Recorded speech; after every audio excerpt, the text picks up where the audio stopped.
Universidad Técnica Particular de Loja. Decide ser más.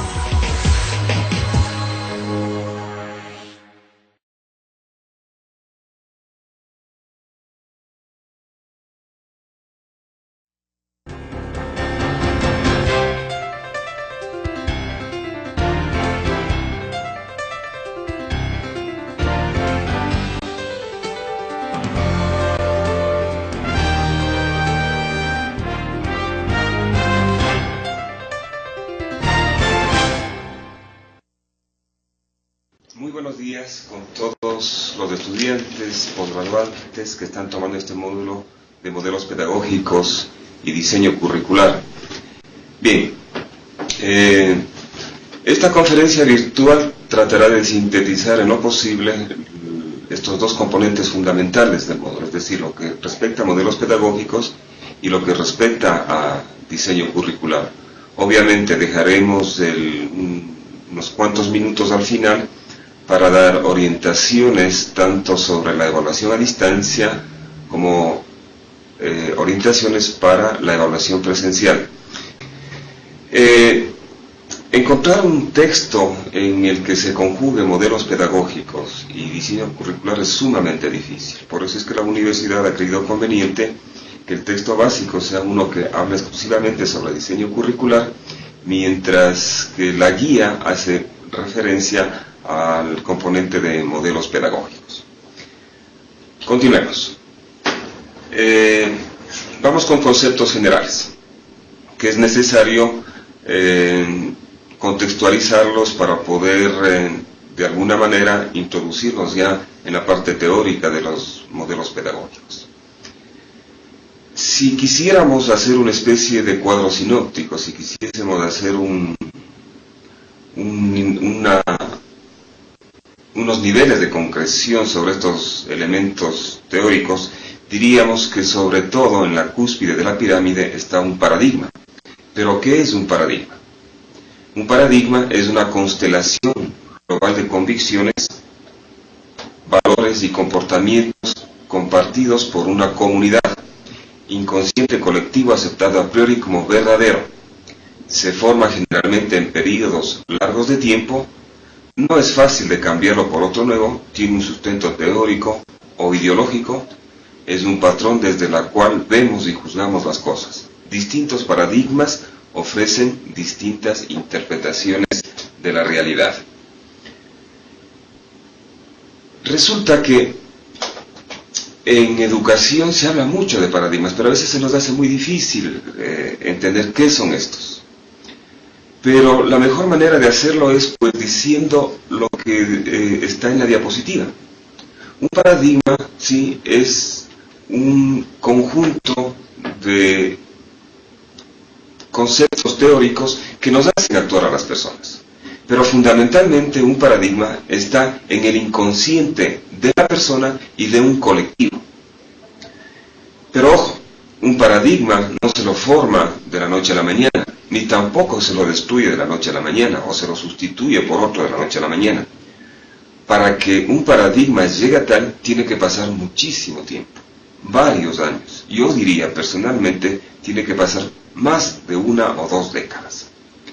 Entonces, cuando este paradigma está en el subconsciente personal y subconsciente colectivo, y en este caso de la colectividad educativa, decimos que es tal porque este, consciente e inconscientemente, nos hace actuar sobre el sustento que tiene este paradigma.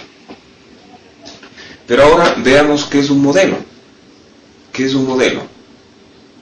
¿Qué es un enfoque? Bajo el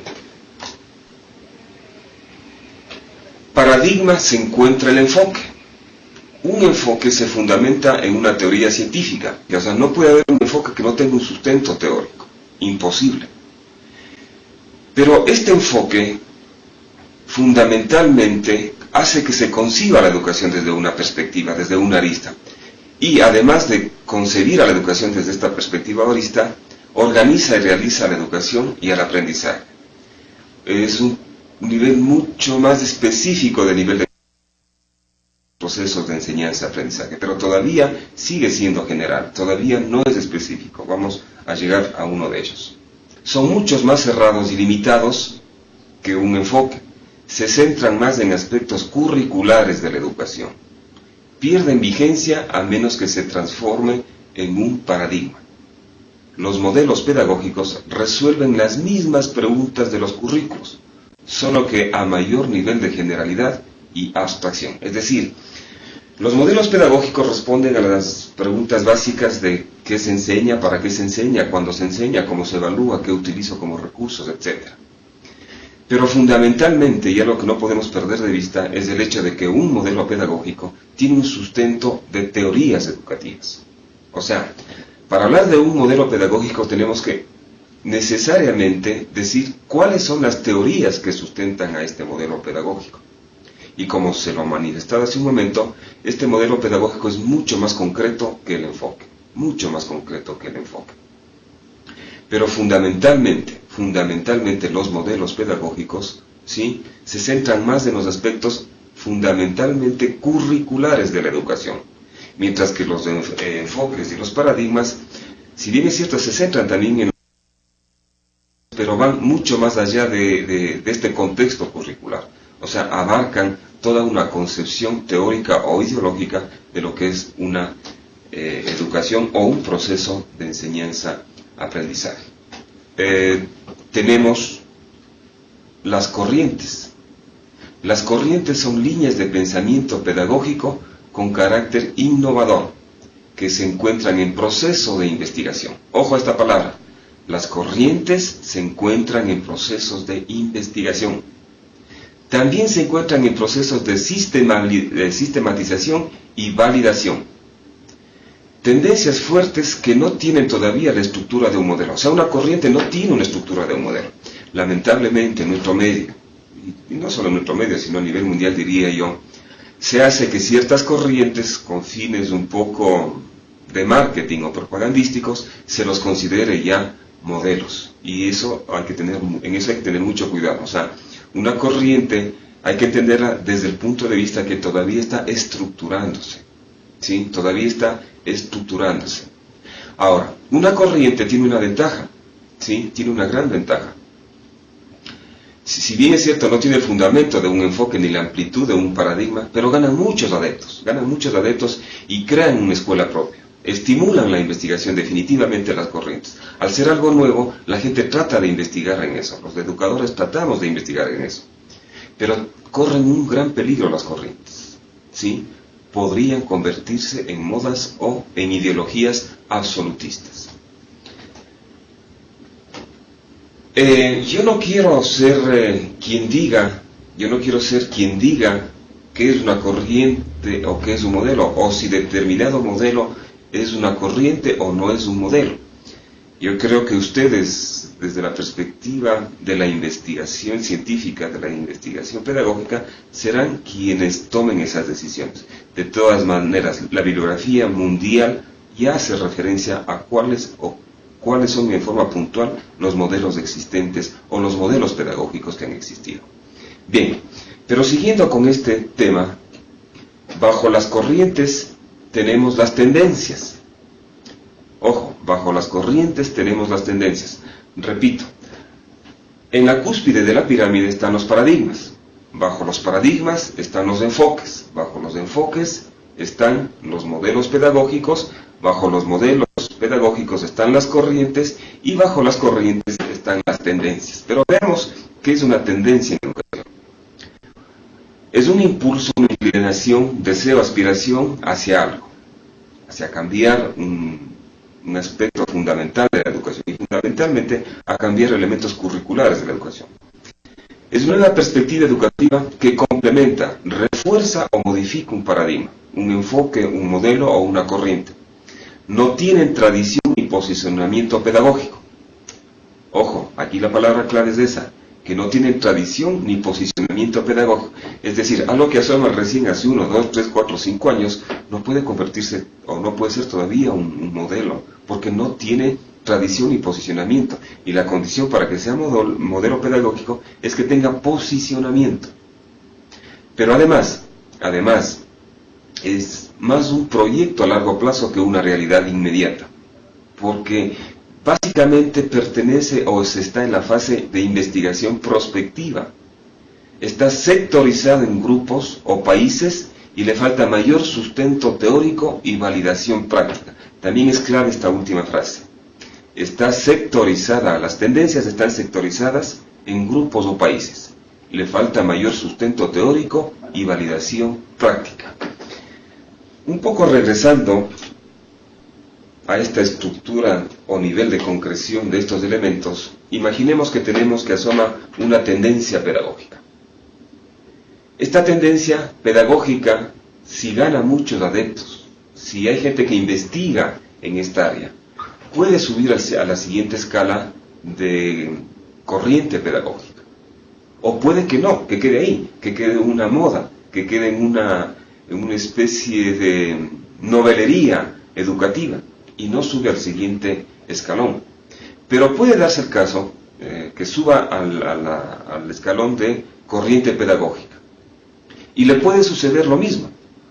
Puede quedarse en corriente, es decir, pasa de moda, la gente no sigue con esta estructura teórica, no hay investigación, no se irradia en la colectividad educativa nacional e internacional y se queda ahí como corriente. Entonces, pero la que no se queda ahí sube al siguiente escalón, que es el escalón del modelo pedagógico. Entonces, si llega a la escala de modelo pedagógico, obviamente que la primera característica es que ya se ha aprobado. Y no solamente en un grupo o en un sector o en un país, sino a nivel internacional, en toda la comunidad científica educativa. Solamente ahí tiene la característica de modelo pedagógico. Obviamente, con teorías educativas que lo sustenten. Pero los modelos pedagógicos, si se quedan como tales, igual puede suceder eso, lo mismo que les pudo haber sucedido o les está sucediendo a muchas tendencias o corrientes. El modelo pedagógico puede quedar ahí, pierde vigencia y se acaba, y queda solamente como referencia bibliográfica, o para que ciertos grupos o países lo sigan aplicando en una forma muy puntual. Pero si pasa de la escala o nivel de concreción de modelo pedagógico, se convierte en un enfoque pedagógico. Y si el enfoque sigue al siguiente nivel de concreción, pasa al siguiente nivel de concreción, pues obviamente se convierte en un paradigma. Entonces, miren, esta pequeña introducción yo creo que nos puede ubicar mucho más en el contexto de este módulo, fundamentalmente porque existe mucha bibliografía que sustenta lo que acabo de manifestar. Cuidado, esto no es la autoría de Miguel Pozo, no es que lo dice Miguel Pozo. Las diapositivas que les estoy presentando y lo que lo pongo en la guía es producto de una vasta y compleja investigación bibliográfica, documental sobre estas cuestiones. Claro, no sin antes tengo que manifestar que en muchos aspectos no hay unificación de criterios. Cada investigador tiene su perspectiva y es por eso que se va a encontrar en la bibliografía especializada de esta temática muchas aparentemente incoherencias o muchos puntos de vista que defienden los investigadores y que pueden causar conflictos en quien está estudiando o leyendo determinados libros. Pero bien, sigamos. El módulo hace referencia a modelos pedagógicos. Entonces, ahora sí voy a centrarme un poco más en este aspecto que son los modelos pedagógicos. Todo modelo pedagógico está sustentado en teorías fundamentales. Y estas teorías fundamentales, obviamente, son varias, ¿no? O sea, un modelo pedagógico no puede sustentarse en una sola teoría. Tiene que haber varias teorías que sustenten el modelo pedagógico. La primera, o una de las teorías que debe sustentar un modelo pedagógico, es la teoría psicológica. De tal manera que explique, ¿sí?, el aprendizaje, la formación de intereses y la personalidad, que responda a la forma cómo aprenden los estudiantes y concretamente cómo construyen los conocimientos científicos. No hay modelo pedagógico que no tenga teoría psicológica. Pero además de una teoría psicológica, tiene que haber una teoría sociológica que fundamente al modelo pedagógico. Obviamente, esta teoría sociológica tendrá que tratar de explicar las relaciones del individuo con la sociedad. Es fundamental que el modelo pedagógico haga referencia al tipo de relación que persigue esto, y sobre la base de esta relación, pues sustentar con una teoría de algún psicólogo, obviamente. De algún psicólogo, y qué mejor si es psicólogo educativo. A más de una teoría psicológica, un modelo pedagógico tiene que sustentarse en una teoría epistemológica. Teoría epistemológica que le permita conocer la concepción de la ciencia que debe estar presente en los currículos científicos. Recuerden que una forma mucho más digerible, epistemología es la teoría del conocimiento, ¿sí? Es la teoría para hacer ciencia. Por lo tanto, un modelo pedagógico, si no tiene una teoría epistemológica, no puede ser modelo. No puede darse el lujo de decir que es un modelo. ¿Por qué? Esta teoría epistemológica deberá proporcionar un acercamiento mucho más directo a la forma como la mente humana se apropia de la realidad. Se apropia de la realidad y, por supuesto, hace investigación científica. Entonces, miren, por aquí ya pueden salir algunas luces. Cuando por ahí aparezca una corriente o una tendencia y algún investigador en el área diga, no, esto ya es un modelo, pues lo primero que tienen que preguntar es esto: ¿cuál es su fundamento o teoría epistemológica? ¿Cuál es su fundamento de teoría psicológica y sociológica? Y por supuesto, ¿cuál es la teoría pedagógica que sustenta dicho modelo? Porque un modelo pedagógico tiene que estar fundamentado y justificado en el proceso educativo. Solamente así responderá a la necesidad de desarrollo y formación integral del ser humano. Una teoría del aprendizaje suministra información sobre cómo aprenden los alumnos y concretamente cómo construyen los conocimientos científicos. Obvio. Cada teoría de aprendizaje explica desde su perspectiva, ¿sí?, cómo aprenden los alumnos.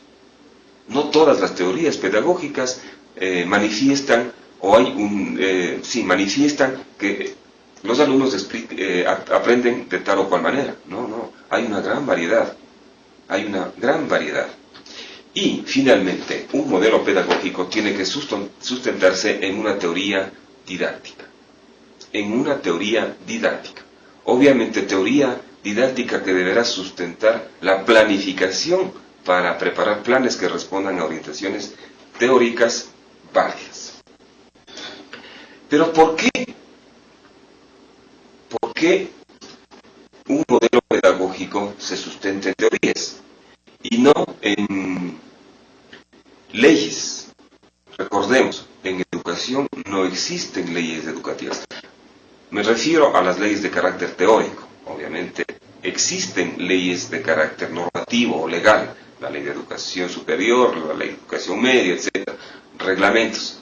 Pero no existe, como por ejemplo en la física, la ley de la gravedad, ¿sí?, la ley de Newton, etc. En educación, al ser una ciencia que está en el contexto humano o social, imposible que haya leyes. Gracias a Dios, ¿sí?, por suerte o por desgracia, existen solamente teorías. ¿Pero por qué teorías? A ver si trato de ser un poco más didáctico en esto. Cojamos un ejemplo muy simple. Una teoría pasa a ser un postulado o una ley cuando se la demuestra, se la comprueba científicamente.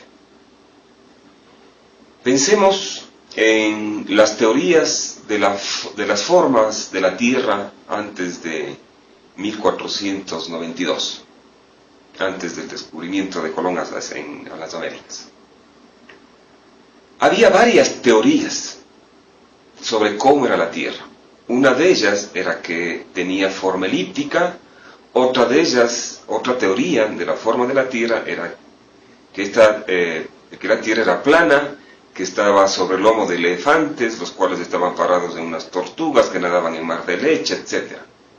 Y otra teoría era que la Tierra era redonda, y esa era la teoría de Colón, por supuesto. Pero cuando Colón toma la decisión de hacer el viaje, demuestra que la Tierra es redonda. Por lo tanto, una de las teorías que había, la teoría de que hablaba de que la Tierra es redonda, se comprueba científicamente, se comprueba empíricamente y por lo tanto pasa a ser un postulado, pasa a ser una ley. Lo mismo ha sucedido con la gravedad. Antes de que exista la ley de gravedad, había una teoría de la gravedad. Había una teoría de la gravedad. Teoría. Cuando se comprobó la teoría de la gravedad, dejó de ser teoría y pasó a ser una ley. Es por esa razón que en física, por ejemplo, existe la teoría de la relatividad. Porque nadie todavía comprueba esa teoría. Cuando alguien comprueba esa teoría, ¿sí? Cuando alguien retrocede en el tiempo o vaya hacia el futuro, pues dejará de ser teoría y pasará, en vez de ser teoría de la relatividad, pasará a ser la ley de la relatividad. En educación no existen leyes, existen solo teorías, porque nadie tiene la palabra, nadie tiene la potestad de decir, esta es la única forma en que se puede y se debe enseñar. Esta puede ser que sea la forma que dio resultado en determinado contexto, en determinado lugar y con determinado grupo humano, con determinado docente. Pero a lo mejor, en otro lugar y en otro contexto, es otra teoría u otro modelo el que da resultado. ¿Sí? Entonces, estas teorías son en la medida en que no puede existir, fuese hermosísimo que alguien diga, de hoy en adelante, la teoría educativa y el modelo pedagógico, por lo tanto, que se debe aplicar en todo el mundo es este. Santa palabra, da buenos resultados, se convierte en ley y todo el mundo lo aplicamos. No, en las ciencias sociales y humanas no sucede estos elementos, no sucede estas circunstancias. ¿Sí? Acá hay solamente teorías, cada quien, sustentado eso sí científicamente, cree que se debe enseñar de tal o cual manera, cree que se debe utilizar un modelo educativo, un modelo pedagógico de tal o cual para obtener sus fines. Tal es así que existen modelos pedagógicos que dan resultado y muy buenos resultados dependiendo de quién lo aplique y cómo lo aplica, independientemente de que sea el mismo modelo pedagógico. Pero bien, vamos ahora sí a la parte de clasificación de los modelos pedagógicos. Esta primera clasificación de los modelos pedagógicos está en la segunda parte de la guía didáctica, así que pueden revisar ahí esta información mucha más detallada. Los modelos pedagógicos que a continuación trataré de sintetizar y explicar muy brevemente son aquellos que la bibliografía especializada, insisto, y la bibliografía universal los reconoce como tales. Pero si alguno de los maestrantes, alguno de los estudiantes dice, no, aquí le hace falta un modelo, por esto y por esto, yo no tengo ningún inconveniente que lo incluya como modelo, siempre y cuando me dé su sustento teórico, su sustento científico. Bien, la bibliografía, les decía, reconoce a los siguientes modelos. Al primer modelo que apareció como tal, el tradicional. Y miren, ¿cuál era la finalidad de la educación en el modelo tradicional? Desarrollar al hombre para que trascienda hacia el Ser Supremo y sirva a los demás. Esa era la finalidad de la educación en el modelo tradicional, trascender y servir a los demás. Aprendizaje de conocimientos generales, valores y habilidades estéticas. Había que transmitir una herencia cultural. Ese era el objetivo de este modelo tradicional. Los contenidos, ¿cómo se los trataba? ¿O de qué tipo de contenidos eran estos en el modelo tradicional? Obviamente, eran saberes cultos y clásicos para comunicarse con los demás. Por eso es que estos contenidos estaban basados prácticamente solo en la lectura, en la escritura y en el cálculo. ¿Sí? Esa era la esencia de los contenidos en el modelo tradicional. Y claro, para dar estos contenidos, ¿qué metodología se utilizaba? ¿Qué metodología utilizaban los docentes? Obviamente, una metodología academicista, verbalística, escolástica, las clases didácticas en régimen de disciplina por demás rígida. Un poco queriendo representar a este modelo desde esta perspectiva de la metodología, el este modelo tradicional decía en forma implícita que la letra con sangre entra, ¿no? O sea, era una disciplina por demás rígida. ¿Cuál era la relación profesor-alumno? Obviamente, vertical, excluyente. Docente-transmisor y alumno-receptor. Docente que se para en una tarima ante un público que son los estudiantes, y el estudiante que de forma muy silenciosa simplemente recepta lo que el profesor transmite. Y claro, los representantes eran básicamente pensadores católicos como Maritain, Mounier, etc. Este modelo pedagógico tuvo y dio resultados en su época, obviamente. Algunos lo dicen que está dando también resultados en las épocas actuales. Y yo seriamente estoy pensando regresar a uno de estos modelos que dieron inicio a la estructura ya organizada del currículo y todo, porque la educación parece que anda no muy bien cuidado, es una forma de decir, no me crean a rajatabla o al pie de la letra lo que les estoy manifestando. El segundo modelo que reconoce la bibliografía especializada es el modelo conductista.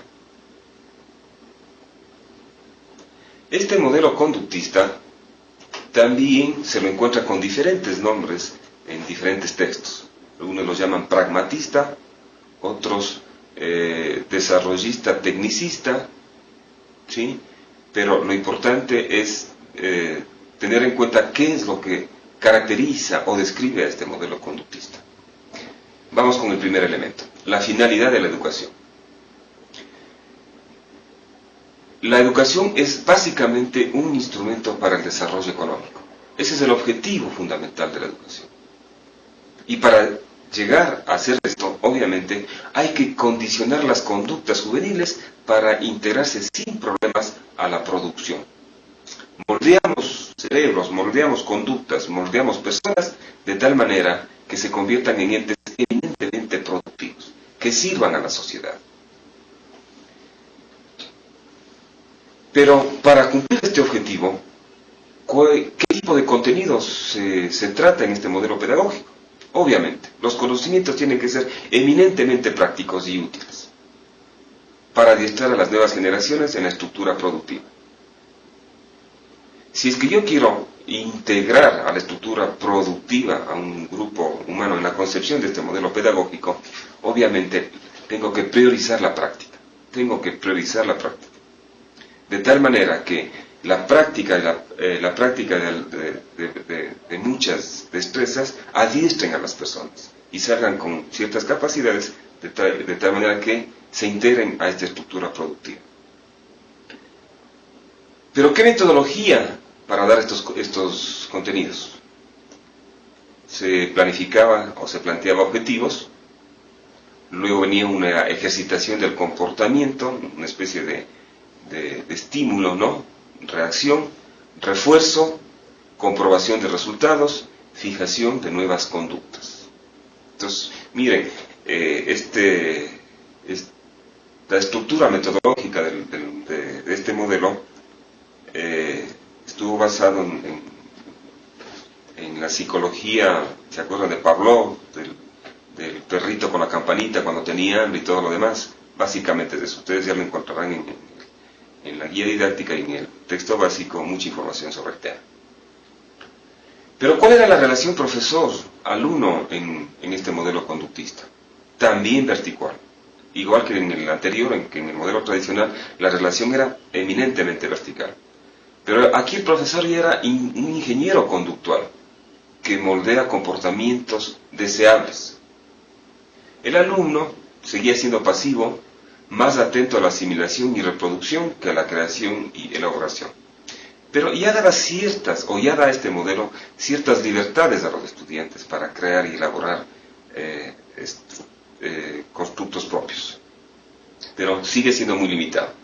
Obviamente, los representantes de este modelo conductista fueron básicamente William James, John Dewey, Skinner, Bloom y Gagné.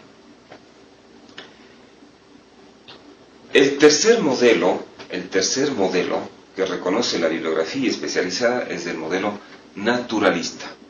¿Sí? También se la puede encontrar con estos nombres: pedagogía no directiva, educación libertaria, sistema Montessori, enseñanza desescolarizada.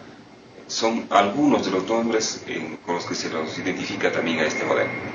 ¿Cuál era la finalidad de la educación? Permitir que el niño desarrolle lo bueno de su interioridad, sus cualidades y habilidades naturales. Recuerden que los modelos pedagógicos, al igual que los paradigmas, son cronológicos e históricos. Es decir, asoman como contraparte al existente, asoman como la salvación del anterior, asoman como la redención del anterior. Es así que el modelo conductista aparece como contrarréplica al tradicional, y obviamente el naturalista aparece como contrarréplica al natural. Perdón, el natural aparece contrarréplica al modelo tecnicista. Pero insisto, estos modelos se han formado en muchísimos años, yo diría en décadas. ¿Cuál era la finalidad de la educación de este modelo naturalista? Permitir que el niño desarrolle lo bueno de su interioridad, sus cualidades y habilidades naturales. Y para lograr esto, se trabajaba con contenidos que básicamente tenían sus sustentos en las experiencias, ya que éstas, según su fundamento, permitían el desarrollo, ¿sí?, del niño en base al juego, el movimiento y experiencias vivenciales. No existían materias ni programas muy estructurados. Solamente existían experiencias que el niño necesita, ¿no? La metodología para lograr esto obviamente era en un ambiente pedagógico por demás flexible, ¿sí? Por demás flexible. Inclusive el concepto de aula de 4 paredes es aquí básicamente en este modelo donde se lo destruye, ¿no? Y en este modelo se manifiesta que el aula es el entorno, es el contexto, es todo, no solamente las 4 paredes del aula o los límites de una escuela, ¿sí? Lo que se pretendía es que una libertad total del alumno. ¿Cuál era la relación profesor-alumno en este modelo pedagógico? El profesor es un simple auxiliar o amigo de la expresión libre, original y espontánea del educando. O sea, el docente aquí se transforma en un guía, pero que ayuda, no que intercede directamente en el proceso de enseñanza-aprendizaje como en los 2 modelos anteriores. Y los representantes fueron Rousseau, Rogers, Nelly, Leach, Rainey, entre otros. Estos son los más destacados. El cuarto modelo pedagógico que reconoce la literatura, la bibliografía universal, es el progresista o cognitivo. También se lo puede encontrar con el nombre de constructivismo, como escuela nueva o aprendizaje significativo. ¿Cuál era la finalidad de la educación, o cuál es la finalidad de la educación en este modelo progresista o constructivista? Que el educando comprenda al mundo para integrarse a él de manera dinámica y constructiva. Lo que se pretende es que se desarrolle en el educando las potencialidades a su máximo nivel. Miren cómo va cambiando la finalidad de la educación en cada uno de los modelos, ¿sí? Desde el primer modelo pedagógico que lo tratamos hace un momento, el tradicional, que lo que pretendía la educación es trascender, ser una especie de transmisión de la cultura. Miren lo que pretende ¿sí? Que el educando se comprenda al mundo para integrarse a él de manera dinámica y constructiva. Los contenidos son importantes en la medida que contribuyen al desarrollo de destrezas cognitivas, procedimentales y actitudinales. Es decir, los contenidos no son el fin en este modelo pedagógico. Los contenidos son el medio para desarrollar destrezas. Eso hay que estar muy clarísimo. Porque en modelos anteriores, pues, el fin de la educación podría ser el hecho de que se aprenda contenidos. No, aquí en el modelo constructivista, el contenido es un medio para el desarrollo de destrezas de diferente naturaleza, cognitivas, procedimentales o actitudinales. Los contenidos se dan de tal manera que se alcance una comprensión esencial de conceptos, principios, leyes y teorías. ¿Y qué metodología se utiliza en este modelo pedagógico? Obviamente se presta más atención a los procesos que a los resultados. Utiliza técnicas como descubrimiento, redescubrimiento, investigación, talleres, desestabilización cognitiva, etc. Las técnicas que en la actualidad se las podría considerar como innovadoras.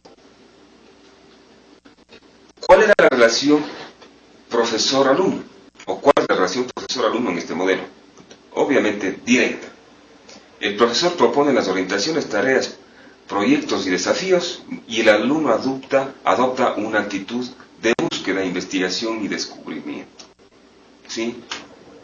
En síntesis, el docente propone y el estudiante hace su educación. Los representantes, obviamente Piaget, Brunner, Ausubel, Novak, Kohl, entre otros. Este modelo pedagógico, no digo que está perdiendo vigencia, pero resulta que en los últimos años ha aparecido un nuevo modelo pedagógico, y que es el sociocrítico, también llamado contextual, sociocrítico o contextual. En algún texto también he visto como holístico, contextual holístico, sociocrítico holístico. Pero bien, ¿cuál es la finalidad de la educación en este modelo pedagógico? Desarrollo pleno de las potencialidades del hombre para alcanzar su libertad e identidad, y con ellas convertirse en constructor de una nueva sociedad. Este sociocrítico lo que persigue obviamente es que se cambie la sociedad, construir una nueva sociedad, sobre la base de una libertad e identidad del hombre. ¿Cuáles son los contenidos? ¿O cómo se los trata los contenidos? Como experiencias que contextualizan y relacionan la realidad.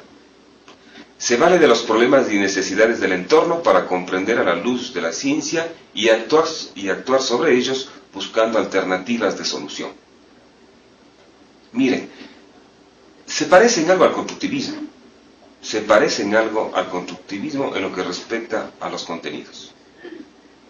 Igual en la metodología que utiliza este modelo sociocrítico o contextual es la colectiva, dinámica, creativa, actividades reflexivas y críticas. Se utiliza la investigación como técnica didáctica básica que lleva a los educandos a una posición de cuestionamiento.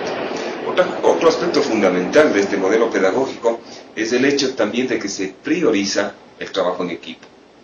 Se prioriza el trabajo en equipo y parte del principio de que la mayoría de los males que aquejan a muchos pueblos, a muchos colectivos, a muchos países, es el hecho de no poder trabajar en equipo. Somos pésimos trabajadores en equipo.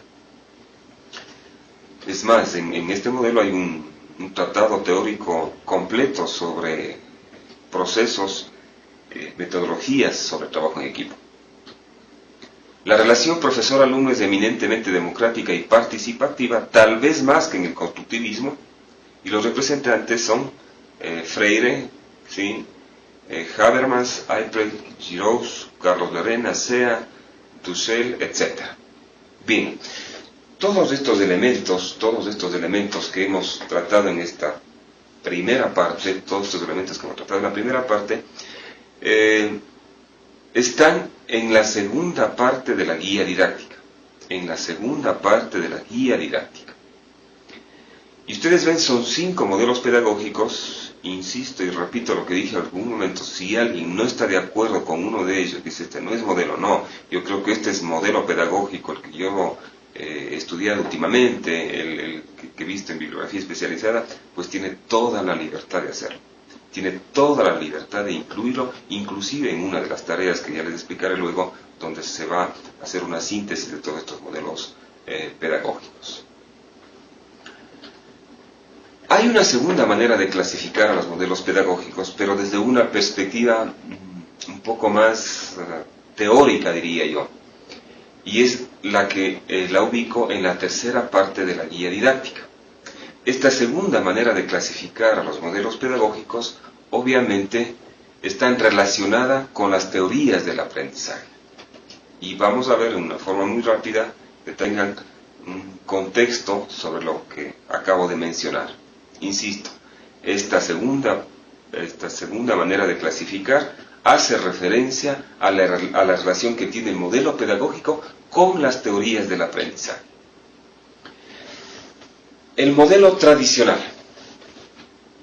Rasgos que definen este modelo. No tiene objetivos claros y explícitos, ¿sí? Existen criterios divergentes entre los miembros de la comunidad educativa acerca de la educación y sus fines. Obviamente no había todavía documentos o gran cantidad de documentos en los que se explicite todo lo que cada uno de los educadores o investigadores va haciendo. Escasa autonomía de las escuelas para poder innovar, todo venía desde arriba. El agrupamiento era por demás rígido y único de alumnos de cada curso. El horario era por demás uniforme para todos los estudiantes de cada grupo. Los programas idénticos para todos los educandos de cada nivel, o sea, no había diferencias culturales, sociales, regionales. Acá se lo trataba a todos de forma igual. Es más, los planes y programas, recuerden la década de los 70 y 80 en el país, eran exactamente igual para todos los niveles, me refiero en la parte, en Ecuador, ¿no? Mínima responsabilidad de alumnos y profesores en la planificación y desarrollo de tareas. Estas tareas curriculares venían desde arriba, generalmente quienes eran los autores de todo este currículo eran técnicos curriculares que hacían su planificación, obviamente en el Ministerio de Educación, en 4 paredes y en un escritorio. Una disciplina muy coactiva. Había demasiadas barreras entre el profesor y el alumno y falta de identificación y empatía entre el profesor y el alumno.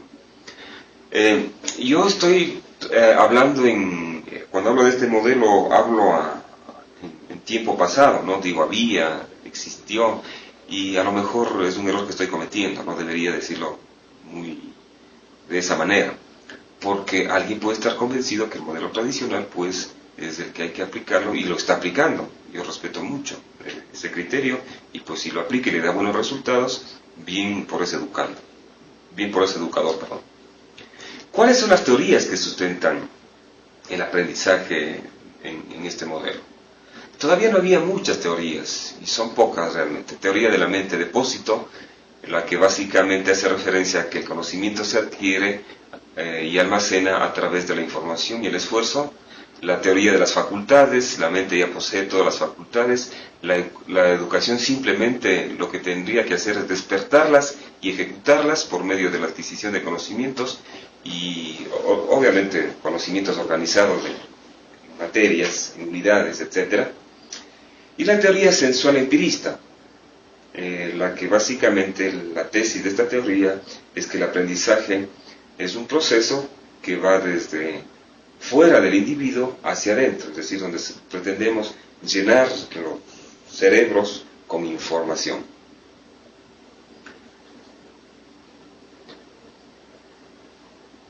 Desde esta perspectiva de sustento teórico, el modelo activista o escuela nueva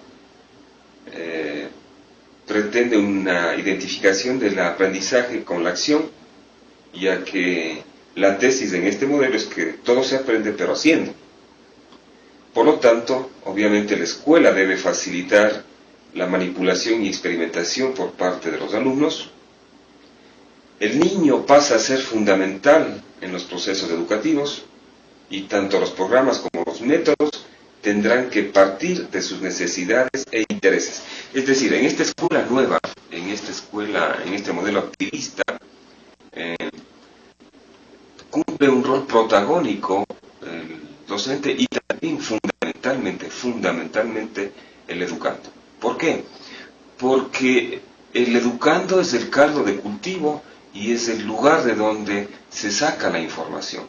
No solamente para hacer las planificaciones curriculares, no solamente para eso, sino para tener un diagnóstico completo, puntual, formal, contextual, y sobre la base de eso seguir los procesos de enseñanza-aprendizaje. El fin de la escuela, lo que les decía anteriormente, no puede estar limitado al aprendizaje. O sea, no puede ser solamente, es el fin de la escuela en este modelo. El fin de la escuela tiene que trascender más allá de eso. Tiene que ser también un lugar donde el estudiante disfrute, donde el estudiante, el niño y la niña juegue, donde el estudiante, el niño y la niña ría, y donde fundamentalmente, los niños se encuentren consigo mismos, se encuentren con el entorno y se encuentren obviamente con la naturaleza. Por eso es que hace mucho énfasis en este modelo o escuela nueva en el hecho de que el aula sea la naturaleza, sea la sociedad, sea los lugares fuera de ese espacio físico del aula y la escuela. Los contenidos educativos deberán estar organizados con criterios psicológicos. Hace mucho hincapié este modelo activista o escuela nueva en teorías psicológicas, básicamente que tratan de entender el por qué el educando, el por qué el niño tiene esa facultad y ese objetivo de lograr realizarse sobre la base del juego, de la libertad y de su identidad. ¿Qué teorías del aprendizaje sustentan este modelo? También el activismo, pero ya experimental, y la teoría maduracionista. Recordemos que según el activismo experiencial, el aprendizaje se da a través de las experiencias, por eso es el activismo experiencial, por supuesto. El sujeto aprende desarrollando conductas para resolver situaciones problemáticas que obviamente tendrían que ser significativas. En cambio, en la teoría maduracionista, el aprendizaje es un proceso de desarrollo espontáneo y obviamente muy singular de las potencialidades de cada sujeto. Entonces, miren, son estas dos teorías, la experimental y la maduracionista, que sustentan este modelo, pero no solamente estas teorías. También tenemos, en el contexto de estas teorías, que el aprendizaje tiene las siguientes características. Define al hombre como una unidad biopsicosocial y al niño, obviamente, con sus especificidades que le diferencian del adulto.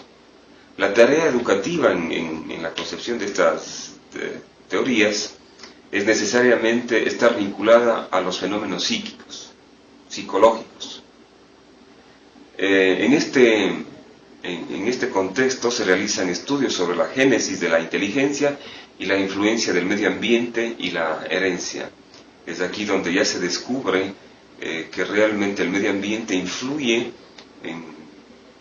demasiado en el génesis del cerebro humano, en el génesis de los procesos formales de educación, y por supuesto también hace referencia a que hay un factor genético que ayuda o impide obviamente el que el educando se le haga más fácil o más difícil pues aprender.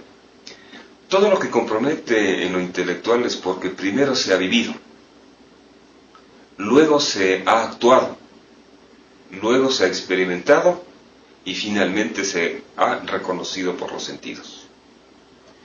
Si no existe este proceso manifestado aquí, vivido, actuado, experimentado y reconocido por los sentidos, no hay un aprendizaje significativo en el educando. La teoría o la segunda teoría que sustenta este modelo también es la gestal y la teoría del campo, ¿sí?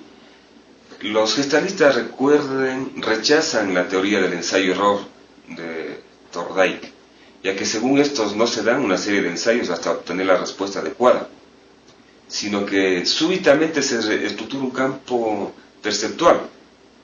Por eso, según estos gestalistas, no hay un aprendizaje gradual en el que se han ido eliminando las respuestas erróneas, sino un proceso que implica lo que llaman INSIGHT, INSIGHT, que es un cambio súbito en el campo perceptual, ¿sí? Es fundamental en la medida en que los índices de conducta en que se basa el aprendizaje por in sí o discernimiento son básicamente 4 pasos. La transición súbita de la incapacidad a la destreza, la rapidez y la suavidad del desempeño cuando se ha captado el principio correcto, una buena retención y la inmediata transferencia de la solución a situaciones similares, que implica el mismo principio, obviamente, ¿no? El tercer modelo que hacemos referencia en la tercera parte de la guía es el modelo conductista o tecnicista, ¿sí? En el cual el aprendizaje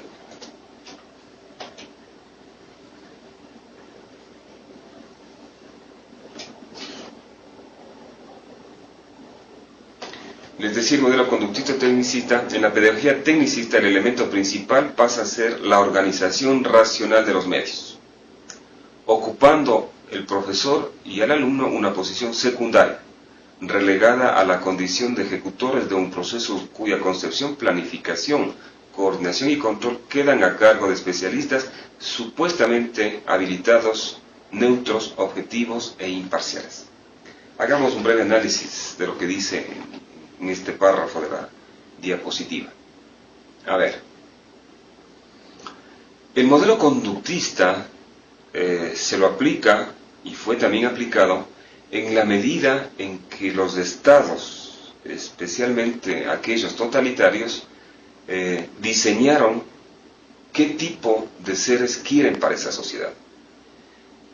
Pero diseñaron de tal manera que el tipo de seres que querían o quieren para esa sociedad tienen que estar sobre la base de una especie de robots, ¿sí? Con sus conductas muy moldeadas, con poca capacidad de discernimiento, y por lo tanto no le transfieren al docente esta capacidad de que pueda planificar sus procesos de enseñanza-aprendizaje, ni siquiera sus planificaciones curriculares en muchos casos, sino que dejan a cargo del Estado. Y obviamente el Estado ejecuta esto a través de sus ministerios donde se planifica muy detalladamente todos los componentes o elementos curriculares. Simplemente, como se manifiesta aquí, los docentes tienen, obviamente los estudiantes tienen una posición muy secundaria, ya que simplemente son ejecutores de un proceso que ya fue planificado por el Estado a través de los ministerios o de cualquier otro organismo estatal encargado de eso. La organización del proceso se convierte en la garantía de la eficiencia. O sea, si está bien organizado el proceso, habrá eficiencia en los procesos de enseñanza-aprendizaje, compensando y corrigiendo las deficiencias del profesor y maximizando los defectos de su intervención. O sea, en este modelo hay mecanismos para ir corrigiendo, ¿sí? Los posibles errores que cometa propios de la naturaleza humana el docente en el aula. Pero, por último, estos errores pasan a ser secundarios en la medida en que se obtengan los productos que estuvo planificado por el Estado. La educación en este modelo estará contribuyendo para superar el problema de la marginalidad en la medida en que forme individuos eficientes. Miren, repito esta frase porque también es muy importante. La educación en este modelo estará contribuyendo para superar el problema de la marginalidad en la medida en que forme individuos eficientes. Pero ¿cuáles fueron las teorías que sustentaron este modelo conductista? Fueron varias, por supuesto. Obviamente, una de las primeras que dieron forma a este modelo fue la teoría de Edward Thorndike en 1874, la famosa teoría llamada del ensayo-error, ¿no? El experimento que le permitió a este investigador elaborar la teoría del aprendizaje, de ensayo-error y la ley de efectos. ¿Qué hizo? Encerró en una caja a un gato hambriento desde donde podía observar la comida que había afuera. El mecanismo de apertura de la puerta estaba en una aldaba o pestillo. El gato hace una serie de movimientos intencionales, obviamente, para alcanzar la comida, hasta que descubre la forma de mover el pestillo. ¿Sí? O sea, de pronto descubre esta forma de mover la aldaba. Tras una serie de intentos, o sea, los famosos ensayos infructuosos, que son los errores, ha dado con la respuesta adecuada. Las conclusiones a las que llegó Thorndike en esta y otras investigaciones similares, obviamente le permitieron elaborar todo un constructo teórico sobre esta teoría del aprendizaje llamada ensayo-error. Y como consecuencia de estos estudios propuso su teoría de la ley del efecto, según la cual los hábitos se aprenden cuando conducen al placer. Ojo, ley del efecto. Los hábitos se aprenden cuando conducen al placer y la satisfacción. Solamente en ese momento, ¿sí?, se aprende, según esta teoría. La asociación entre estímulos y respuestas se establece cuando hay un placer resultante. Al mismo tiempo, las respuestas seguidas de displacer o castigos se debilitan en su asociación con el estímulo correspondiente. Recuerden que el conductismo estaba está basado en que si alguien hace bien, yo le estimulo, le premio. Y si alguien hace mal algo, pues tengo que necesariamente castigarlo. E inclusive en ciertas épocas, es decir, no hace mucho, este castigo también era físico. ¿Pero para qué? O sea, no es que lo hacían al menos quienes estaban convencidos de este modelo, no es que lo hacían con el afán de hacer un daño, con el afán malévolo de atacar al niño. No.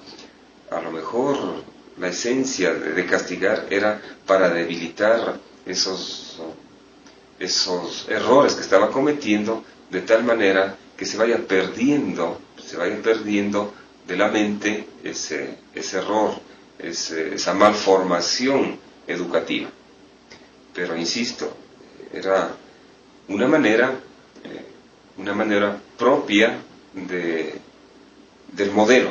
Obviamente también había docentes que, sin que sean conductistas, aplicaban esto con el afán de hacer daño, con un afán agresivo hacia el niño. Pero hay que tener mucho cuidado. La esencia del modelo, la esencia del conductismo era no castigar por castigar, sino para que se eliminen estos errores o estas malformaciones. También tenemos la teoría del famoso Watson, ¿no? John Watson. Y él decía: danos una docena de niños sanos, bien formados y un mundo apropiado para criarlos, y garantizaremos convertir a cualquiera de ellos, tomando al azar, en un determinado especialista. O sea, un médico, un abogado, un artista, jefe de comercio, pordiosero, ladrón. No importa los talentos o inclinaciones que tengan, o las tendencias que tengan estos, ni las habilidades vocacionales, peor sus razas de sus ascendientes. O sea, según esta teoría, a mí me dan un grupo, yo escojo a cualquiera de ellos y hago lo que yo quiero con él. O sea, me refiero profesionalmente. Yo puedo hacer aleatoriamente, cojo a un estudiante y digo: a este le hago médico. Cojo aleatoriamente a otra persona y digo: a este le hago artista. Cojo a este, digo, le hago bombero, qué sé yo. Entonces, este reflejo condicionado o principios del conductismo son los siguientes. El objeto de estudio de la psicología es la conducta, no los contenidos de la conciencia, ni los estados o fenómenos psíquicos, sino los movimientos en el tiempo y en el espacio. Watson manifestaba que la conducta es la actividad del organismo en su conjunto. Así como la filosofía estudia el funcionamiento de los órganos, la psicología tiene como objeto principal la actividad del cuerno viviente en forma total. Obviamente la conciencia no puede verse, no tiene cabida en el reino de la ciencia. Para los conductistas, el aprendizaje es un cambio de conducta relativamente permanente en el organismo de una persona y se construye en la base de la construcción de un individuo preparado para una vida sana y maravillosa. Miren Watson cómo fundamenta desde la perspectiva psicológica al conductismo. Y obviamente el hecho de haber hecho experimentos le dan un valor científico a todo lo que hizo él. Pero un poco como contraparte de Watson aparece Skinner en 1904 con la teoría del refuerzo, que de alguna manera no es una total contraparte a Watson, sino más bien un complemento, pero discrepa en muchos componentes, ya que Skinner manifiesta que lo importante no es el estímulo, sino el refuerzo.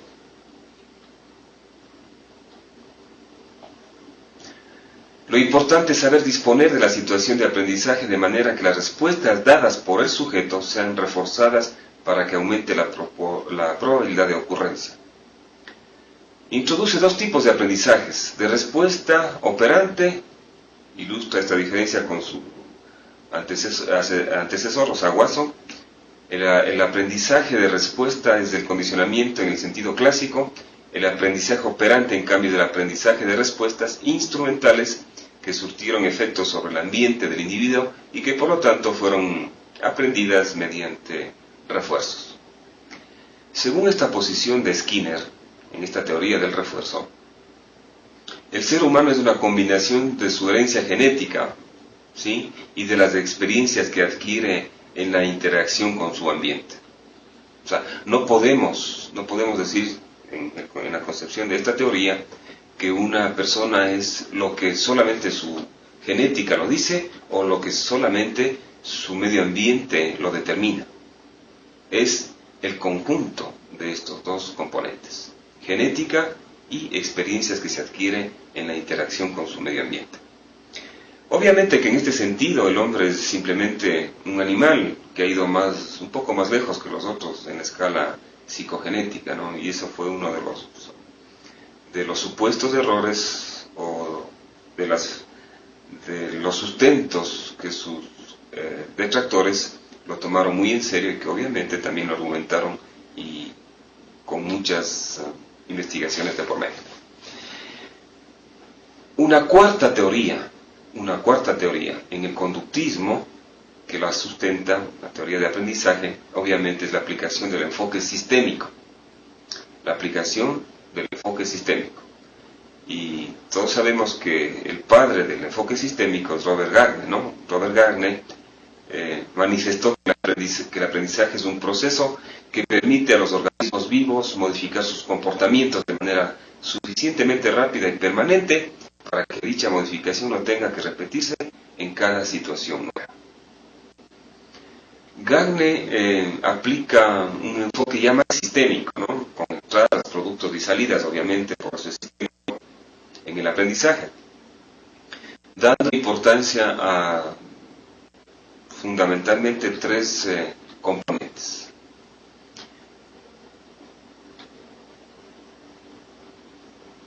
Las condiciones de antecedentes, me refiero a los tres componentes. El primer componente, condiciones diagnósticas, condiciones de antecedentes, procesos internos, la segunda, y una tercera, los productos resultantes de las situaciones de aprendizaje.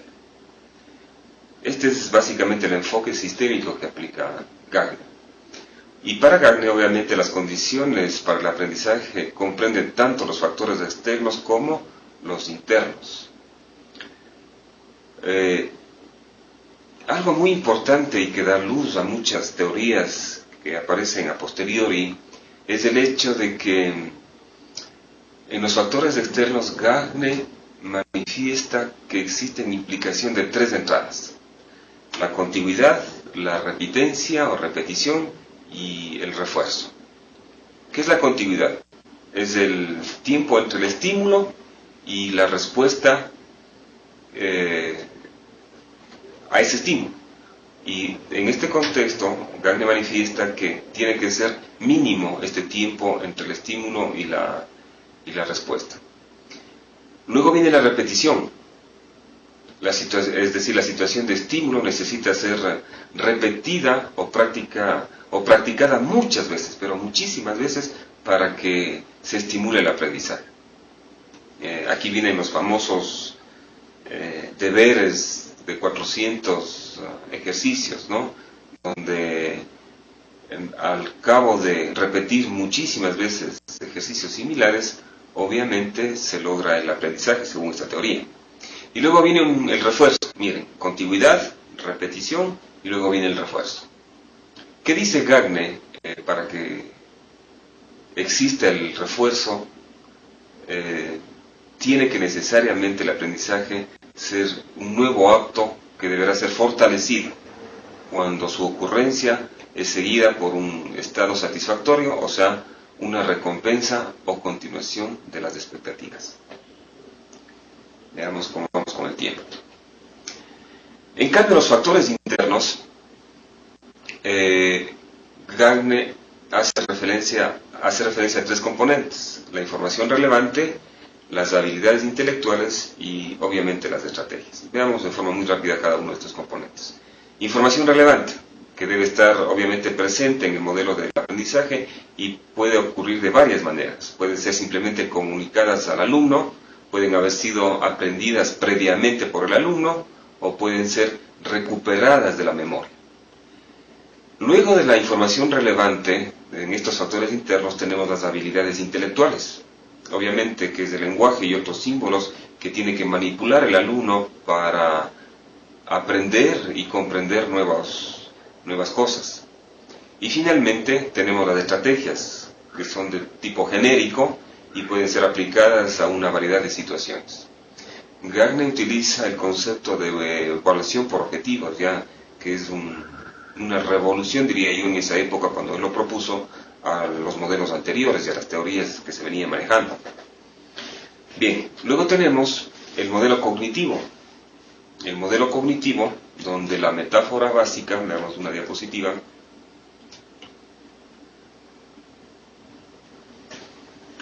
Recuerden que este motivo, la metáfora básica, es que el ordenador, procesamiento de la información, ¿no? Paradigma de investigación es medicional, centrada en el profesor o el alumno. El modelo del profesor reflexivo, pensamientos del profesor. Programación por objetivos terminales, modelo de currículo muy abierto y flexible. La cognición dirige la conducta y la evaluación de procesos y resultados. Si bien es cierto, pone énfasis en la evaluación de procesos, pero también hay que hacer evaluación de resultados en el marco de este modelo. Como ya vimos, hay los aportes de psicólogos e investigadores como Piaget, Dausube, Novak, Brunner, Feuerstein, etc. Pero ¿cuáles son las teorías del aprendizaje que sustentan este modelo cognitivo o constructivista? Albert Bandura, con la teoría del aprendizaje social, o aprendizaje modelo también, que los llaman algunos autores. Este aprendizaje social manifiesta que el funcionamiento psicológico consiste en una interacción recíproca, continua, o sea, una acción mutua, obviamente, entre el comportamiento personal y el determinismo del medio ambiente. Este aprendizaje social existe en determinismos recíprocos, donde los factores individuales, comportamentales y ambientales operan como factores determinantes entre sí. Obviamente hay situaciones en que los factores ambientales constituyen los determinantes más fuertes de un comportamiento.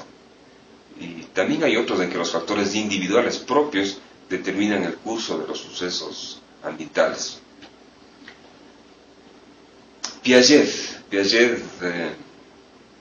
recuerden que no era pedagogo, sino psicólogo, ¿no? En sus 84 años de vida, yo creo que dio un aporte trascendente, fundamental y significativo a la educación, ya que Piaget, con su teoría de la de la inteligencia explica cómo se produce el conocimiento en general y el científico también en particular. Es un gran aporte de Piaget, porque no solamente dice cómo se aprende de una manera general, sino también dice cómo se da el conocimiento científico en forma específica. Su propuesta marca realmente el inicio de una concepción constructivista del aprendizaje, que se entiende como un proceso de construcción interna, activo y también individual, ¿no? Sin llegar al egoísmo, pero sí individual.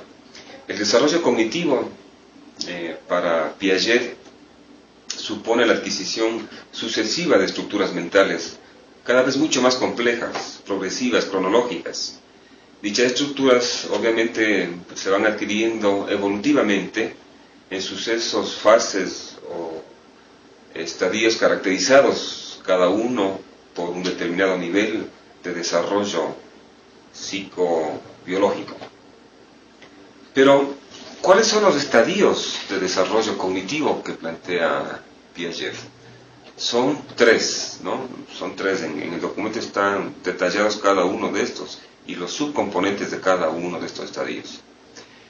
Primero está este estadio sensor-motor, ¿no? O sensorio-motor, que va, según Piaget, desde el nacimiento hasta el año y medio o 2 años, más o menos. Dice que hay un margen que debe haber, o sea, no todas las personas llegan o tienen este estadio sensorio-motor hasta los 18 meses, no, dice de 18 a 24, unos más pronto, otros más tarde, e inclusive fuera de este parámetro con ciertos marcos o márgenes de hacia arriba o hacia abajo. Luego está el segundo estadio, que son las operacionales concretas, ¿no? El estadio de operacionales concretas, el cual se subdivide a su vez en dos, en pensamiento preoperacional, que va de los 2 a 7 años, y el pensamiento operacional concreto, que va de 7 a 11 años. Es decir, este estadio de operaciones concretas va desde los 2 hasta los 11 años. Y luego vienen las operaciones, el estadio de las operaciones formales, ¿no? Operaciones formales que van desde los 11 años o 12 hasta los 14, 15 años. Y realmente hay una teoría muy rica, muy científica, diría yo, de Piaget, que hace relación a estos estadios de desarrollo cognitivo. Es más, la pedagogía conceptual tiene su sustento o su génesis en estos estadios del desarrollo cognitivo.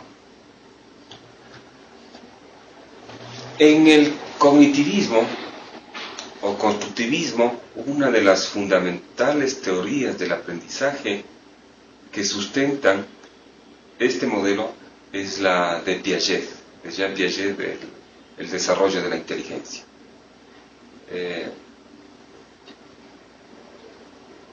Pero también no puede obviarse lo que dejó, o el legado que Jeromés Brunner, dio con su teoría por descubrimiento, que de alguna manera yo personalmente considero que es una especie de complemento a lo que hizo Piaget, ya que Brunner pone mucho énfasis en una participación activa del estudiante, da mucha importancia al aprendizaje por descubrimiento, en el cual es preciso se presente una situación ambiental como un desafío constante a la inteligencia, obviamente,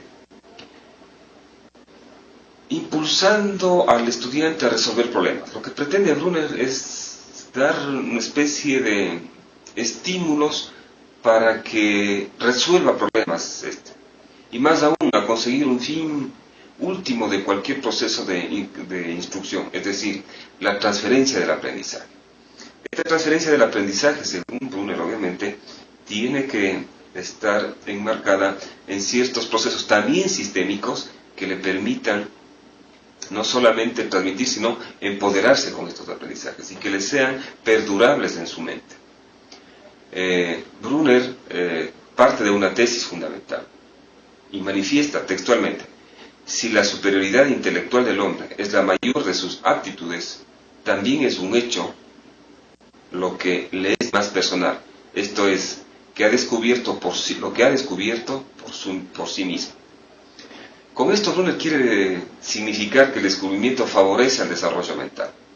¿sí? Favorece fundamentalmente al desarrollo mental.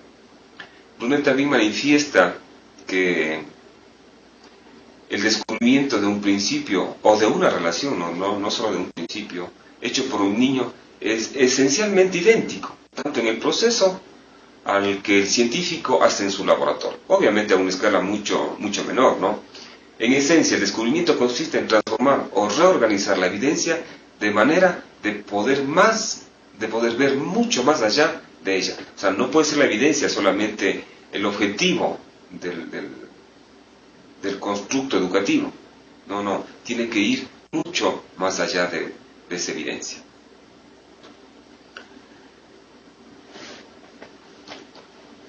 La teoría del aprendizaje significativo de David Ausubel también es fundamental para el constructivismo. Veamos una lámina que hace referencia a lo que manifiesta Ausubel. Ausubel señala que el papel que juegan los conocimientos previos del alumno en la adquisición de nuevas informaciones, la significatividad solo es posible si se relacionan los nuevos conocimientos con los que ya posee el sujeto. Tiene que haber esa relación. Estima que aprender significa comprender, y para ello es condición sine qua non e indispensable tener en cuenta lo que el alumno ya sabe sobre aquello que se le quiere enseñar. Y parte obviamente del principio de que ningún nuevo constructo se da desde cero. Siempre hay un previo conocimiento, aunque sea elemental, sobre ello. Para Ausubel y también para Novak, lo fundamental, por lo tanto, es conocer las ideas previas de los alumnos. Proponen para ello la técnica de los mapas conceptuales. Aparecieron los mapas conceptuales, que es capaz de detectar las relaciones que los alumnos establecen entre los conceptos. Vamos a tratar de avanzar un poco más rápido, en honor al tiempo, porque tenemos solamente hasta las 9, luego hay otra videoconferencia aquí en esta aula. Joseph Novak, con su teoría del aprendizaje constructivista, manifiesta que el aprendizaje es una construcción y se produce a partir de los desequilibrios o conflictos cognitivos que modifican los esquemas de los conocimientos del sujeto. Es decir, para Novak lo primero que hay que hacer es desequilibrar al individuo para que haya conocimiento o para entrar en un proceso de enseñanza-aprendizaje. En esta teoría del constructivismo de Novak, teoría del aprendizaje, el constructivismo no es un método de enseñanza, bajo ningún concepto es un método de enseñanza, más bien es una propuesta para promover el aprendizaje en la que los educandos, los sujetos, de una manera cultural le ofrecen a los educandos para aprender ciertos contextos educativos y obviamente también fuera de ellos, ¿no? También tenemos la teoría del aprendizaje mediado, en el que Feuerstein manifiesta que el maestro es quien tiene el deber de problematizar situaciones de aprendizaje, así como dar pistas para resolver problemas. Estas estrategias provocan desequilibrio cognitivo en el estudiante, lo que a su vez genera la necesidad de pensar, investigar, reflexionar, conceptualizar, discutir, debatir, en la perspectiva de mejorar su estructura cognitiva. Para organizar el trabajo simultáneo a través de grupos, se debe tomar en cuenta lo siguiente. ¿Por qué? Porque Feuerstein hace mucho hincapié en la formación de grupos para el aprendizaje. Una de sus tesis principales es el hecho de que los estudiantes construyen su aprendizaje, ¿sí? Construyen mejor su aprendizaje mientras están en un grupo. Obviamente el grupo que debe tener ciertas características. Por lo tanto, manifiesta que estos grupos tienen que tomar las características y necesidades e intereses de los estudiantes. Estos grupos deberán estar formados de acuerdo a los niveles de desarrollo operativo de cada uno de ellos, en relación al sexo y edad que tienen los individuos del grupo, y también en una relación y afinidad entre destrezas y contenidos. Hay algunos modelos recientes del aprendizaje cognitivo, ¿no? O sea, teorías del aprendizaje. Está del aprendizaje guiado o cooperativo de Brown, Palinsen, que es muy nuevo, en 1989, a finales de la década de los 80 aparece esta teoría del aprendizaje en la que se manifiesta que El cambio puede ser autodirigido o heterodirigido. El aprendizaje, según estos autores, se distingue en tres tipos: la adquisición de conocimientos sin dominarlos, asimilación de conocimientos y modificaciones de conocimientos, o cambios conceptuales. Está el aprendizaje situado, también que aparece en la década de los 80 por el padre de estas teorías.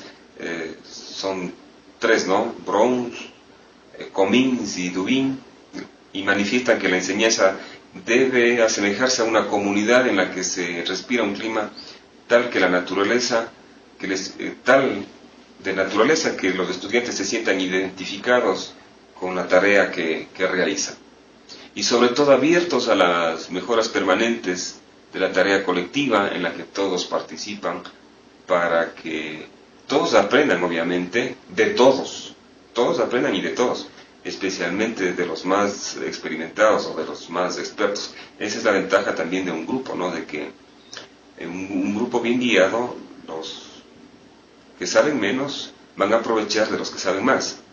Es por eso la necesidad de una enseñanza andada, cercana a la vida, con buenos y firmes anclajes en la realidad.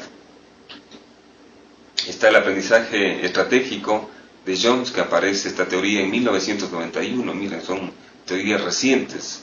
Y el modelo de aprendizaje estratégico dual defiende la enseñanza de estrategias cognitivas y metacognitivas, pero también defiende la enseñanza de contenidos a los cuales deben aplicarse y transferirse estas estrategias. En este modelo de aprendizaje estratégico, Jones manifiesta que las estrategias metacognitivas, una vez dominadas, se deben poner al servicio del aprendizaje, permitiendo al estudiante conducir sus tareas desde una reflexión y la responsabilidad de la toma de decisiones. El papel del profesor en esta teoría es de enseñar tanto contenidos como procesos estratégicos. Y luego en el 83, algo que convulsionó al mundo educativo fue el aprendizaje según las teorías múltiples de Gardner, ¿no? Quien manifestaba que no existe algo que llamamos inteligencia y que se pueda medir y reducir a un simple número, como es el caso del cociente intelectual. Por eso se ha propuesto la existencia, en un inicio Gardner propuso la existencia de al menos 7 inteligencias básicas, ¿no? Estaba la verbal, estaba la lógico-matemática, la espacial, la kinestésica, la musical, la interpersonal y la intrapersonal. Después aparecieron otras más. La moderna investigación de la inteligencia atribuye un importante papel al conocimiento de uno mismo y obviamente a la sensibilidad frente a otros, lo que Gardner en su teoría de las inteligencias múltiples denomina inteligencia intrapersonal o inteligencia interpersonal, ¿sí? Que también puede manifestarse o sintetizarse en lo que muchos llaman inteligencia afectiva, ¿no? Es más, Gardner manifiesta que todos tenemos estas 7 inteligencias, ¿no? En su teoría, Gardner él dice textualmente que una teoría del tipo que permita que un individuo, al tener estas 7 inteligencias, obviamente no las tiene todas bien desarrolladas, unas las tendrán más que otras, o habrá ciertos individuos que tengan tan potencializadas un tipo de inteligencia y a lo mejor no las demás, pero con ciertos procesos de enseñanza-aprendizaje pueden ser potencializadas absolutamente todas las inteligencias. Y otra cosa fundamental, las 7 inteligencias, según Gardner, no actúan en forma individual, funcionan juntas de una manera única en cada persona, pero siempre juntas interactúan estas inteligencias. Casi todo el mundo tiene virtualmente la capacidad de desarrollar las 7 inteligencias a un nivel razonable de alto poder de ejecución. Obviamente, si recibe las ayudas, los refuerzos y las instrucciones adecuadas para desarrollarlas. Finalmente tenemos el modelo contextual, que ya lo vimos, que está fundamentado en, digamos, unas 2 o 3 teorías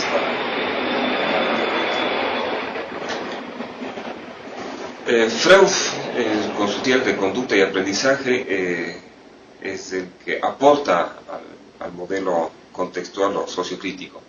En los últimos lustros, la psicología social juega un papel importante en la educación, pues sus concepciones han revolucionado el tradicional acercamiento entre la escuela y la sociedad. En la psicología social, la escuela se define como una institución centrada en el aprendizaje, ¿no?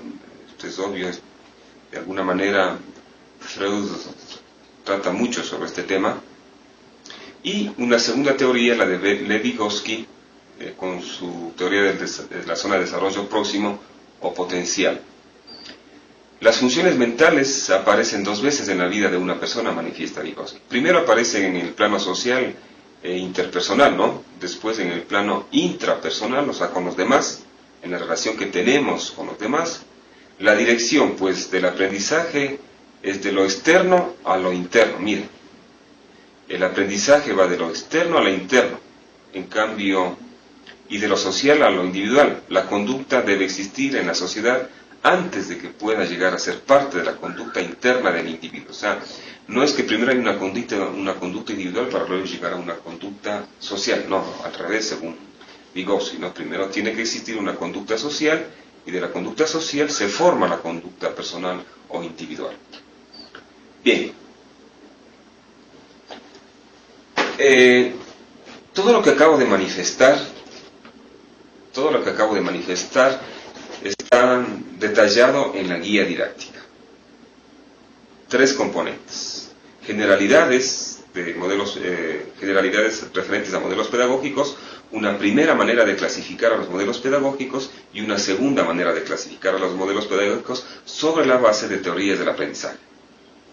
Y como les decía inicialmente, no hay un texto en el que se fusione diseño curricular y modelos pedagógicos. La universidad ha optado por dotar a ustedes de un texto básico que entiendo tienen a la mano, que es Análisis del Currículo de Posner, ¿no? Me parece que tienen la tercera edición ustedes. Este texto básico, referido a cuestiones teóricas, filosóficas del currículo, tiene fundamentalmente, creo que son 12 capítulos, ¿sí? En primer lugar, define el currículo. Dice y manifiesta que el currículo es una síntesis de elementos culturales, conocimientos, valores, costumbres, creencias y hábitos, que conforman una propuesta político-educativa pensada e impulsada por diversos grupos y sectores sociales, cuyos intereses son diversos y a veces contradictorios, por supuesto, aunque algunos tiendan a oponerse o resistirse a tal dominación o hegemonía. Y Posner hace un análisis total de lo que acabo de manifestar, que dicho sea de paso, es un concepto de Alicia de Alba, ¿sí? Tal vez un concepto más digerible de currículo es el que hace referencia a que currículos son todos los elementos que intervienen o interactúan en el proceso de enseñanza-aprendizaje. ¿Y cuáles son esos elementos que intervienen en el proceso de enseñanza-aprendizaje? Objetivos, destrezas, contenidos, estrategias metodológicas, actividades, recursos de evaluación, etc. Ese tal vez es un concepto más digerible, pero muy limitado al elemento curricular. Las tendencias actuales para definir el currículo van más allá de los elementos curriculares. Ya veremos en el texto o si alcanzamos en una de las diapositivas. Para Posner existen 7 componentes comunes en un currículo. ¿Cuáles son los componentes? Primero, alcance y secuencia, primer componente para Posner, y que está, insisto, tratado en el texto. Alcance y secuencia. Y manifiesta la descripción del currículo como una matriz de objetivos asignado a los grados, por ejemplo, a las secuencias, y agrupados de acuerdo a un tema común. El segundo concepto común para currículo son los programas de estudio. A ver, Posner hace una cronología una historia y tiene una posición muy particular de qué significa currículo o cómo se lo entiende al currículo. Primero, como les decía, como alcance y secuencia. Una segunda forma de conceptualizar al currículo es como un programa de estudio, o sea, un plan para un curso completo, el cual suele incluir fundamentos, temas, recursos de evaluación y otros componentes. O sea, dice currículo también es un programa de estudio. Pero también hay una tercera forma de conceptualizar al currículo. Dice, no. También se la puede definir como simplemente como un esquema de contenidos. Una lista de tópicos a cubrir organizados en forma de esquemas. Tercera forma. La cuarta forma, no, dice, también puede ser estándares, es decir, una lista de conocimientos y habilidades requeridas por todos los estudiantes. También currículo, dice, puede ser los libros de texto. ¿Por qué? Porque hay materiales educativos usados como guías para la enseñanza en el aula, en el salón de clase. Una ruta de estudio, un sexto concepto que manifiesta y dice, una serie de cursos que los estudiantes deben completar para llegar a un bachillerato, para llegar a culminar la educación básica, para llegar a culminar una profesión. Tiene que haber una ruta de estudio. Y finalmente un séptimo concepto común de Posner es el que hace referencia al manifestado por experiencias planeadas. Según esta concepción, todas las experiencias académicas, atléticas, emocionales, sociales, etcétera, de toda índole, que el estudiante experimenta y que han sido planeadas por la escuela. Eso es otro concepto, una séptima concepción del currículo. Posner también hace una referencia en su texto a los 5 currículos concurrentes. O sea, según existen 5 tipos de currículo. Existe un currículo oficial, ¿sí?, el que es descrito en documentos oficiales del Estado o de la institución. Existe un currículo operacional, es el que está incorporado en las prácticas y pruebas de enseñanza, es decir, una planificación curricular. Existe un currículo oculto, ¿sí?, el que está implícito, que no lo explicita en ningún documento, en ninguna parte, y que básicamente se basa en las normas institucionales y valores, que no necesariamente son reconocidos de forma abierta por la institución. Hay un currículo nulo, son aquellos temas y componentes que no son enseñados, pero que pueden estar en ciertas programaciones. Y el extracurrículo, experiencias planeadas externas al currículo formal, fuera del aula, fuera de la institución. Y básicamente,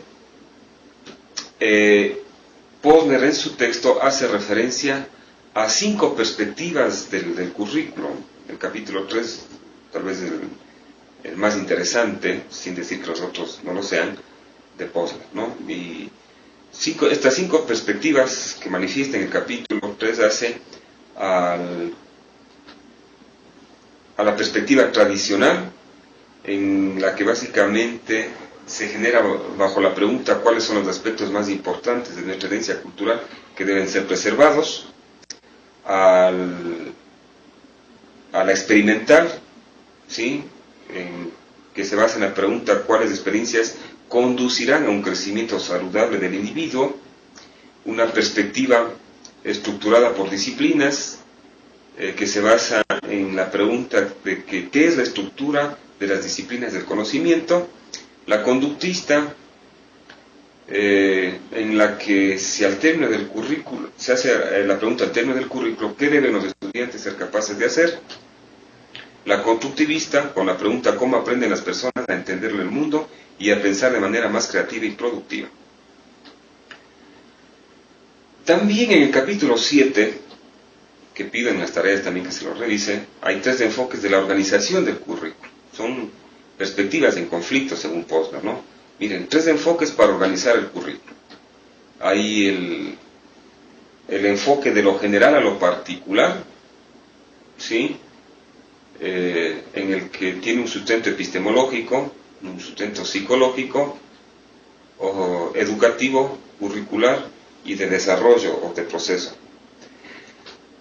Como perspectiva en conflicto también está el de lo particular a lo general, o sea, lo contrario es lo anterior era un enfoque de lo general a lo particular.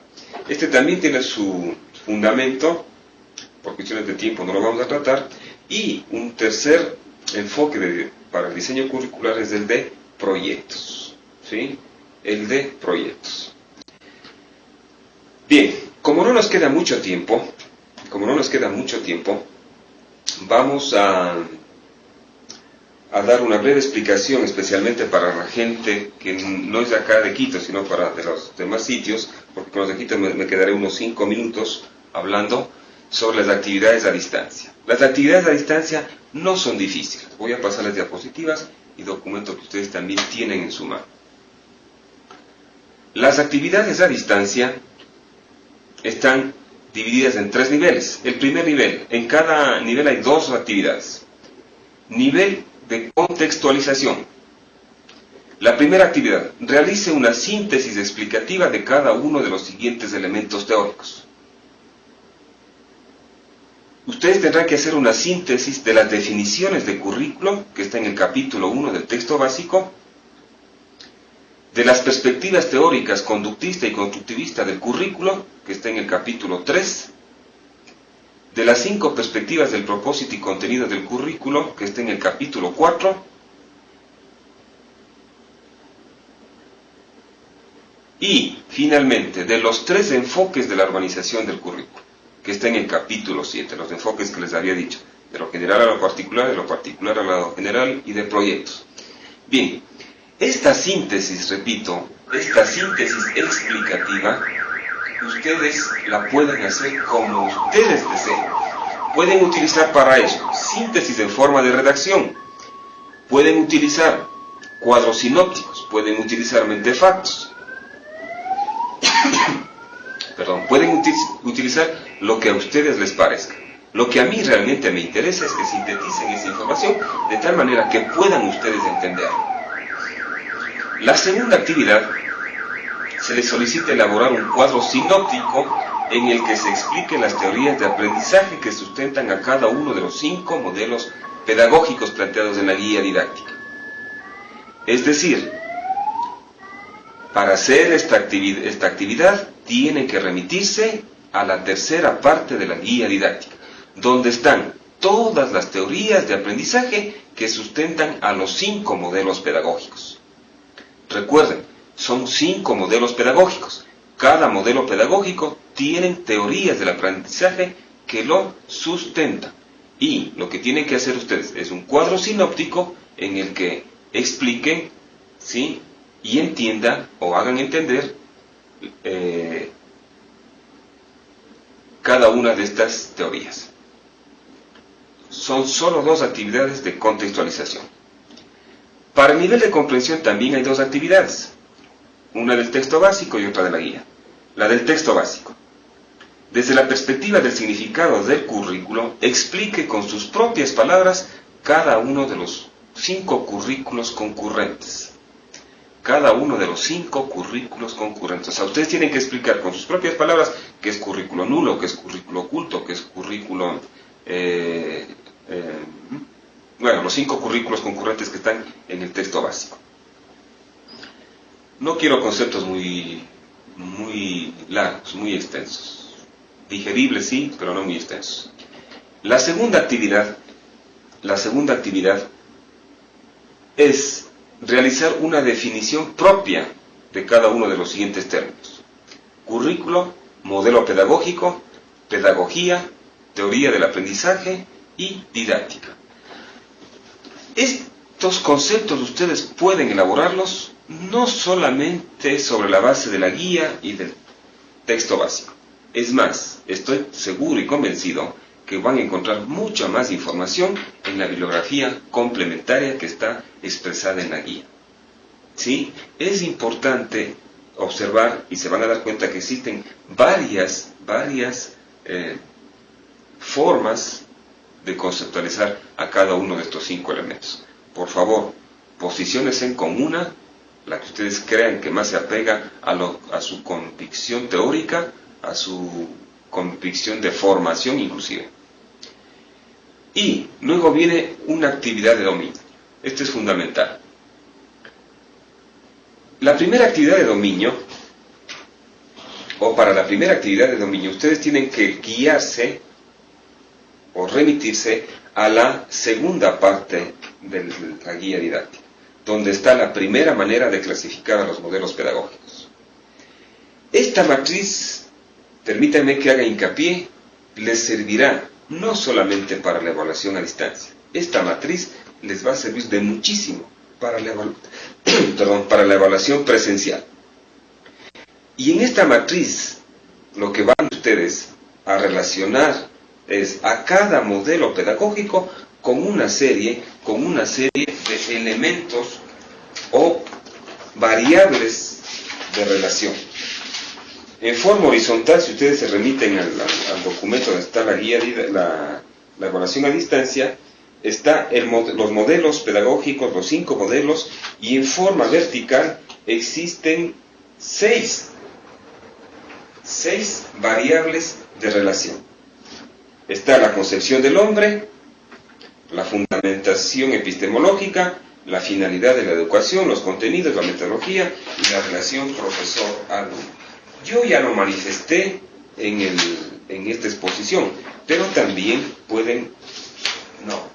también tienen que hacer uso de la guía didáctica para tener muchos más elementos de juicio que les permita desarrollar esta matriz.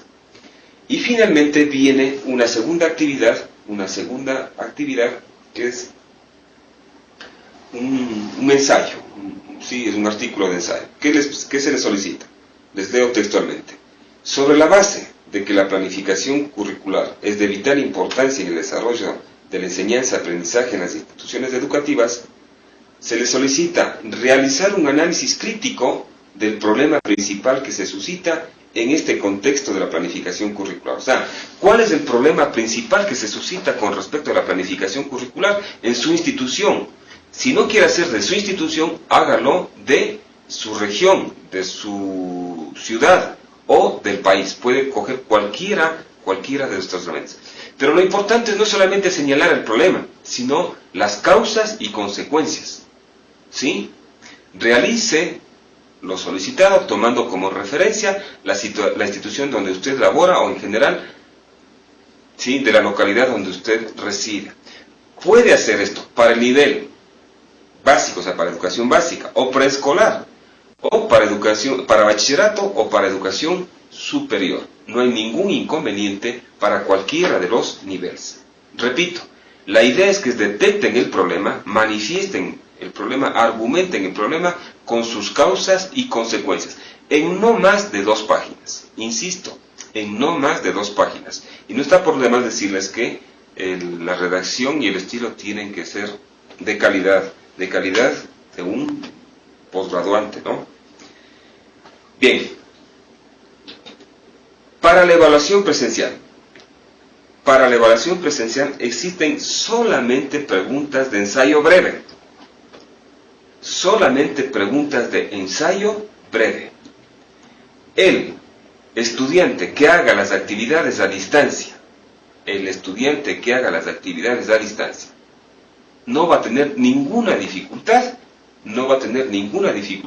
en desarrollar la evaluación presencial, que entiendo tienen ustedes en el programa de aquí, no sé, a un mes, me parece que está. Estas preguntas tampoco son largas, van entre de 2 líneas hasta 4 o 5 líneas, me parece que es la más grande o la más extensa. Son 7 preguntas de ensayo, ¿sí? Yo calculo que si hicieron a conciencia y se dieron una buena leída de las actividades a distancia, esa tarea tranquilamente lo pueden hacer en media hora, pero obviamente se les dará mucho más tiempo. Bien, lamentablemente me están cortando aquí ya en el set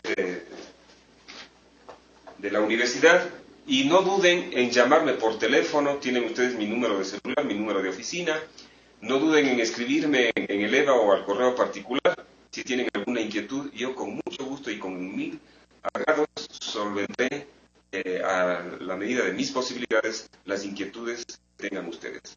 Un abrazo para todos, especialmente para la gente de acá de Quito, que entiendo está está festejando todavía algunos de ellos, o están en una situación un poco de chuchaqui, de festejo. Un abrazo a todos, insisto, éxitos, y espero que les vaya muy bien tanto en la evaluación a distancia como en la presencial. Hasta otro día, muchas gracias.